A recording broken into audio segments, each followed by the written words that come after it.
Hello friends, MS word tutorial की आज की क्लास में आप सभी का फिर से स्वागत है। इससे पहले की क्लासेस में हमने अपनी नॉलेज को बहुत ही ज़्यादा अनलॉक कर चुके हैं। आज आपकी नॉलेज को अनलॉक करने के लिए जिस टैब पे हम डिस्कस करने जा रहे हैं वो है आपका रेफरेंस टैब। ठीक है, देखिए रेफरेंस टैब में हम आज उन्हीं ऑप्शंस के बारे में सीखेंगे जो कि आपके लिए इम्पोर्टेंट है। बाकी के जो ऑप्शंस है वो हम आपके एडवांस क्लासेस में ले लेंगे। ठीक है, तो चलिए स्टार्ट करते हैं आज की जो नेक्स्ट आपका टैब है रेफरेंस का। रेफरेंस का टैब आपको क्रिएट करने से पहले आपको क्या करना होगा, अपने डॉक्यूमेंट में कुछ हेडिंग्स लानी होगी। ठीक है, मैं यहाँ से ऐसे डमी जो टेक्स्ट लिखा है उसमें से ही हेडिंग सेलेक्ट कर रही हूँ। ठीक है, जैसे मैंने एक हेडिंग बना ली है, वहाँ पे बनाई नहीं है अभी, केवल मैंने उसे दूसरा पैराग्राफ दिया है। ठीक है, एंटर करके मैंने उसे दूसरा पैराग्राफ दिया है। ठीक है, ये मैंने 2 हेडिंग्स बना ली है। आपका जो भी डॉक्यूमेंट हो उस पर आप अपनी हेडिंग्स दीजिए अपने अकॉर्डिंग और फिर इन ऑप्शंस पे वर्क करके दिखिएगा। अब आज हम जिस ऑप्शन के बारे में बात करने जाएंगे वो है आपका सबसे पहले टेबल ऑफ कंटेंट्स। जैसे आपने देखा होगा, मेरा वर्क भी देखते जाइए जो मैं करती जा रही हूँ, है ना।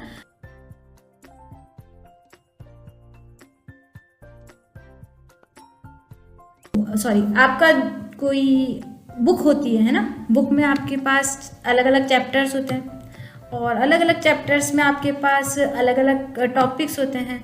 वो टॉपिक्स आपके डिफरेंट डिफरेंट पेजेस पे होते हैं। ठीक है, डिफरेंट डिफरेंट पेजेस पे होते हैं। तो ये सब क्या होते हैं, अलग अलग पेजेस पे हैं, अलग अलग पेज होते हैं इनके और इनका अलग अलग चैप्टर्स होते हैं। बट कभी कभार आपने देखा होगा, आप बुक की स्टार्टिंग में एक इंडेक्स देखते हैं कि इस पेज पे आपका ये टॉपिक है और आप उस पेज को ओपन करके डायरेक्टली उस पेज तक पहुंच जाते हैं। ठीक है, यानी आपके लिए इजी हो जाता है इंडेक्स के थ्रू किसी भी टॉपिक पे पहुंचना। तो आज हम जिस टॉपिक के बारे में बात करेंगे वो है आपका पेज लेआउट का टॉपिक। ठीक है, पेज लेआउट में सबसे पहला आपका रहा है टेबल ऑफ कंटेंट्स, यानी आप अपने डॉक्यूमेंट के लिए कि आपके डॉक्यूमेंट में हेडिंग्स कौन से पेज पे है उसके लिए एक इंडेक्स ड्रॉ करना चाहते हैं तो आप TOC जैसे शॉर्ट फॉर्म में कहते हैं टेबल ऑफ कंटेंट्स का यूज़ कर सकते हैं। कैसे, जैसे आपने टेबल ऑफ कंटेंट्स पे क्लिक करा, आपको यहाँ पे इसकी लाइब्रेरी में टेबल्स मिल जाएगी जैसी भी आपकी रिक्वायरमेंट है। अब इसमें क्या होता है, आपको मान लीजिए इंडेक्स क्रिएट करना है, आपने इस पर क्लिक करा, यहाँ पे आपका कर्सर था तो जहाँ आपका कर्सर होगा वहीं पे आपके सामने क्या हो जाएगा, आपकी टेबल के लिए TOC शो हो जाएगी। ठीक है, जैसे कि मैंने यहाँ पे वीडियो प्रोवाइड से पावरफुल, देखो यहाँ पे दिख रहा है आपको, ये इसको मैंने क्या बनाया था, हेडिंग बनाया था। इसलिए जैसे ही मैंने हेडिंग या टेबल ऑफ कंटेंट्स में जाके ऑप्शन पे क्लिक करा, मेरे सामने मेरे डॉक्यूमेंट के सभी टॉपिक्स के लिए एक TOC बन के आ गई और जिसमें मुझे बता रहा है कि मेरी कौन सी हेडिंग कौन से पेज पे है। ठीक है, तो इसलिए आपका क्या कर रहा है, ये ऑप्शन वर्क कर रहा है। अगर आप देखना चाहते हैं आपके कौन से पेज पे कौन सी हेडिंग है डॉक्यूमेंट में, तो आप इस ऑप्शन के थ्रू अपने TOC क्रिएट कर सकते हैं और उसके थ्रू उस ऑप्शन तक डायरेक्ट एंड क्विकली पहुंच सकते हैं। ठीक है, तो ये क्या कर लिया आपने, टेबल ड्रॉ कर ली। अब ये तो हेडिंग 3rd दी थी इसलिए थोड़ा सा देखो बैक पीछे आ रहा है आपका, है ना। इसको अगर हेडिंग 1st देते हैं, ठीक है, यहाँ से मैंने क्या दे दी, हेडिंग 1st। अब अभी तो ये आपको नॉर्मली दिख रहा है। अब आपको यहाँ पे क्या करना पड़ेगा, अपडेट टेबल्स करना पड़ेगा। आपने जो भी हेडिंग्स करी है, उस जो भी चेंजेस करे उसके लिए आपको अपडेट करना पड़ेगा। अपडेट टेबल्स पे जैसे ही क्लिक करते हैं आपको इस तरह से एक डायलॉग बॉक्स दिख जाएगा, अपडेट पेज नंबर ओनली, कि आप केवल पेज नंबर अपडेट करना चाहते हैं या अपडेट एंटायर टेबल। आप क्या करना चाहते हैं, यहाँ पे एंटायर टेबल करना चाहते हैं, ओके करेंगे। तो देखिए इसको हेडिंग 1st बना दिए, क्या हो गया, मेन पॉइंट बन गया और ये बाकी के 2 क्या बन गए, आपके सब पॉइंट्स बन गए। अब आप अगर इन ऑप्शंस पे जो भी आपको यहाँ पे दिखा रहे हैं, इन पेजेस पे डायरेक्टली जंप जाना चाहते हैं, आप क्या करेंगे, उस पर अपने कर्सर का Ctrl+ क्लिक करेंगे, आप डायरेक्ट उस हेडिंग पे पहुंच जाएंगे जो कि आपने आपके TOC में ऐड करवाई है। ठीक है, इस तरह से क्या कर सकते हैं, आप अपने डॉक्यूमेंट के लिए TOC बना सकते हैं, यानी टेबल ऑफ कंटेंट्स, यानी एक इंडेक्स क्रिएट कर सकते हैं। और भी चाहे तो आप देखिए, चलिए एक और हेडिंग बना के दिखाते हैं आपको एग्जाम्पल में, है ना। ठीक है, यहाँ से इसको ही बनाते हैं, वीडियो को हम यहाँ पे हेडिंग्स में लेंगे, सेलेक्ट करेंगे। ठीक है, पहले तो आपने हेडिंग्स में से लिया था, अब एक और ऑप्शन है आपके पास, यहाँ पे आपको मिल जाएगा ऐड टेक्स्ट में लेवल, ये लेवल भी वही है जैसे मेन हेडिंग के लिए लेवल 1, हेडिंग 2 के लिए लेवल 2, हेडिंग 3 के लिए लेवल 3। चलिए यहाँ पे 2 देते क्योंकि 3 और 1 तो अपन पहले भी अप्लाई करके देख चुके हैं। लेवल 2 दे दिया यहाँ पे, तो ये क्या बन गई है, हेडिंग बन गई है। अब आपने इसे हेडिंग बना दिया है तो इसका भी जो पेज नंबर है आपके यहाँ पे शो होना चाहिए था, बट अभी शो नहीं हो रहा। उसके लिए क्या करना होगा, आपको अपडेट टेबल पे क्लिक करना होगा। अपडेट टेबल में 2 ऑप्शन पूछेगा, पेज नंबर या एंटायर टेबल। एंटायर टेबल पे क्लिक करेंगे, ओके करेंगे तो देखिए यहाँ पे क्या हो गया, वो वीडियो वाला जो आपने न्यू टॉपिक बनाया था वो आपको यहाँ पे इंसर्ट मिल गया। देखिए कर्सर जहाँ रखेंगे वहीं आपका इंडेक्स शो होगा। अगर आपका कर्सर बॉटम में होगा तो बॉटम में इंडेक्स बनेगा, अगर आपका कर्सर टॉप में होगा तो टॉप में आपके लिए इंडेक्स बन जाएगा।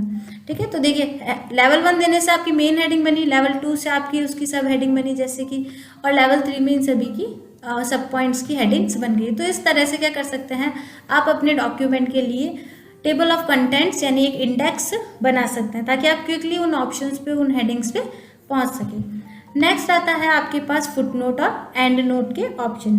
देखिए फुटनोट क्या होता है, आप अगर किसी पेज के बॉटम में ही कोई एडिशनल डिटेल्स देना चाहते हैं तो आप किसका यूज़ करते हैं, फुटनोट का। मान लीजिए सेलेक्ट कर लिया मैंने यहाँ से, अब इसके लिए मैं फुटनोट ऐड करवाना चाहती हूँ, क्लिक करूँगी तो देखिए पेज के बॉटम में एक नंबर आ गया और मैं जो भी एडिशनल डिटेल देना चाहूँगी वो मैं यहाँ पे टाइप कर दूंगी। तो इस तरह क्या कर लिया मैंने, अपना एक किसी भी करंट पैराग्राफ के लिए एक फुटनोट दे दिया। फुटनोट क्या होगा, आपके पेज के बॉटम में। ठीक है, फिर आता है आपका एंड नोट। एंड नोट क्या होगा, जैसे आप डॉक्यूमेंट के एंड में अगर कुछ ऐड करवाना चाहते हैं तो वो किस में आ जाता है, आपका एंड नोट के अंदर में आ जाता है। ठीक है, यहाँ पे जाएंगे इंसर्ट एंड नोट।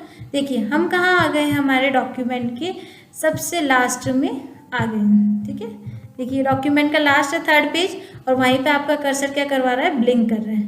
ठीक है, अब अगर आप डॉक्यूमेंट के लास्ट में अपनी बुक से रिलेटेड कुछ भी ऐड करवाना चाहते हैं तो वो कहाँ पे आएगा, आपके एंड नोट में। ठीक है, तो ये हो गया आपका इंसर्ट एंड नोट और इंसर्ट फुट नोट। यानी पेज के एंड में अगर आप कुछ लिखवाना चाहते हैं, प्रिंट करवाना चाहते हैं तो वो तो होता है आपके फुट नोट, और अगर आप डॉक्यूमेंट के एंड में कुछ ऐड करवाना चाहते हैं तो वो होता है आपका एंड नोट। ठीक है, फुट नोट आपने एंड करवाया, टाइप करवाया, एंड नोट आपने टाइप करवाया तो देखिए यहाँ पे एक आई का सिंबल आ गया और यहाँ पे आपको कुछ टेक्स्ट भी डिस्प्ले करवा रहा है। ठीक है, तो इस तरह से आप क्या कर सकते हैं, एंड नोट और फुट नोट अपने डॉक्यूमेंट में इंसर्ट कर सकते हैं। नेक्स्ट फुट नोट, यानी अगर आपने बहुत कोई ज़्यादा आपने फुट नोट्स या एंड नोट्स बना रखे तो नेक्स्ट पे, प्रीवियस पे जाने के लिए आप इनका यूज़ करते हैं। नेक्स्ट फुट नोट, अगर 2 फुट नोट होते तो नेक्स्ट पे, प्रीवियस पे जाना था तो प्रीवियस पे। ठीक है, तो इस तरह से आप क्या कर सकते हैं, यहाँ से नेक्स्ट एंड नोट और प्रीवियस एंड नोट पे भी जा सकते हैं। शो नोट्स, यानी जो भी आपके फुट नोट्स एरिया है या आपका एंड नोट एरिया है उनमें से आप कौन सा एरिया देखना चाहते हैं उसके लिए आप शो नोट्स का यूज़ करते हैं। व्यू फुट नोट तो ये आपको फुट नोट एरिया में ले जाएगा, व्यू एंड नोट्स आपको एंड नोट्स एरिया में ले जाएगा। ठीक है, तो इस तरह से क्या कर सकते हैं, आप अपने नोट्स को देख भी सकते हैं जो भी आपने एडिशनल डिटेल्स अपने इसमें दे रखी है। ठीक है, रेफरेंस में हम इतने ही ऑप्शंस के बारे में आज की क्लास में बात करेंगे। बाकी के ऑप्शंस का हम एडवांस क्लास में सीखेंगे। तो जब भी आपकी एडवांस क्लास होगी हम उसमें आपके ये टॉपिक्स कवर करवाएंगे। अभी आपके केवल इन ऑप्शंस के बारे में ही सीखना है। ठीक है, तो मिलते हैं नेक्स्ट क्लास में। Okay bye, good bye.